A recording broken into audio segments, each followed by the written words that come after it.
नमस्कार दोस्तों, मैं सुधीर चौधरी और आप देख रहे हैं घूमता हुआ आईना। बिहार की राजनीति में फिर एक बार बवंडर उठने वाला है। कहते हैं ना, राजनीति में कोई किसी का सगा नहीं होता। तो बिहार में भी आज यही खेल चल रहा है।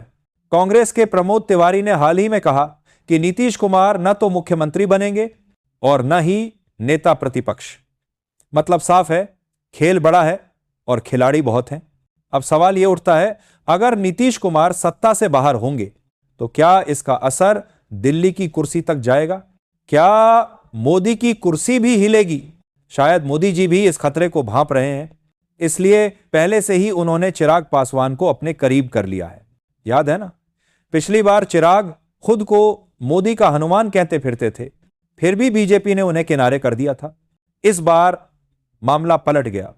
अब सीटें चिराग की झोली में गिर रही हैं, वो भी बीजेपी और बाकी छोटे दलों का हिस्सा लेकर। उधर आंध्र प्रदेश में भी सियासत गर्म है।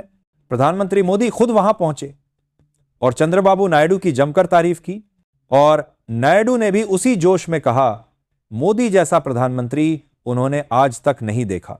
मतलब दोनों फिलहाल एक दूसरे से खुश हैं, क्योंकि नायडू साथ हैं तो केंद्र की सरकार पर फिलहाल कोई खतरा नहीं। लेकिन राजनीति में भरोसा शब्द बड़ा हल्का होता है। नीतीश और नायडू दोनों का इतिहास तो पलक झपकते बदल जाता है। एक वक्त बीजेपी ने दोनों से नाराजगी जाहिर की थी, अब वही दोनों फिर एनडीए के साथ हैं। राजनीति में दरवाजे कभी बंद नहीं होते, बस ताले बदलते रहते हैं। अब बिहार का सीन समझ लीजिए। अमित शाह ने साफ कहा है कि मैं कौन होता हूं किसी को मुख्यमंत्री बनाने वाला, यानी उन्होंने बात में ही बात कह दी।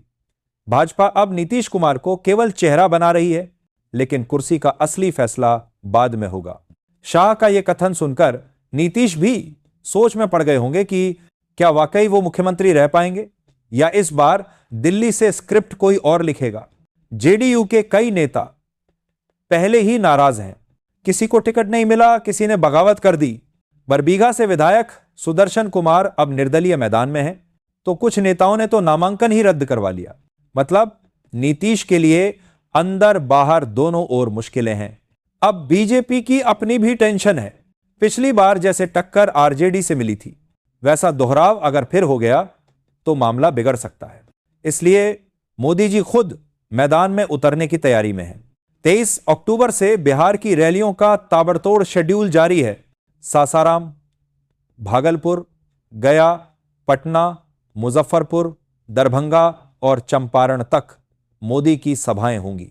माहौल गर्म है और हवा किस ओर बहेगी ये कोई नहीं जानता। वहीं नीतीश कुमार शायद इस बार एनडीए में मजबूरी में टिके हुए हैं, लेकिन राजनीति में हर मजबूरी एक दिन मौका बन जाती है। तो क्या चुनाव नतीजों के बाद नीतीश फिर पलटी मारेंगे? क्या वो महागठबंधन में वापसी करेंगे, या इस बार कुछ नया खेल खेलने की सोच रहे हैं? दूसरी तरफ महागठबंधन में भी सीट बंटवारे को लेकर हल्का तूफान चल रहा है। कांग्रेस कह रही है सब तय हो चुका है, बस औपचारिक घोषणा बाकी है। पवन खेड़ा ने तो मजाक में कहा कि शादी मंदिर में हो या कोर्ट में, शादी तो शादी ही होती है। मतलब गठबंधन की बात पक्की है, बस ऐलान का इंतजार है। अब रही बात बिहार के मतदाताओं की, तो जनता सब देख रही है कौन किसके साथ है, कौन पलटी मारता है, कौन किसे गिराता है। याद सब रखती है और आखिर में वही तय करेगी कि पटना की गद्दी पर कौन बैठेगा। लेकिन एक बात तय है दोस्तों, इस बार बिहार का चुनाव सिर्फ बिहार का नहीं है। अगर यहां सत्ता बदली तो उसकी गूंज दिल्ली तक जाएगी, और शायद उसी से तय होगा कि अगली बाजी किसकी होगी, मोदी, शाह या नीतीश कुमार की। खैर, अभी तो खेल शुरू हुआ है, देखते हैं किसकी चाल जीत बनती है और किसकी मात। मैं हूं राजीव और आप देख रहे थे घूमता हुआ आईना। फिर मिलेंगे अगली बार एक नई कहानी और नए आईने के साथ। तब तक के लिए नमस्कार और जय हिंद।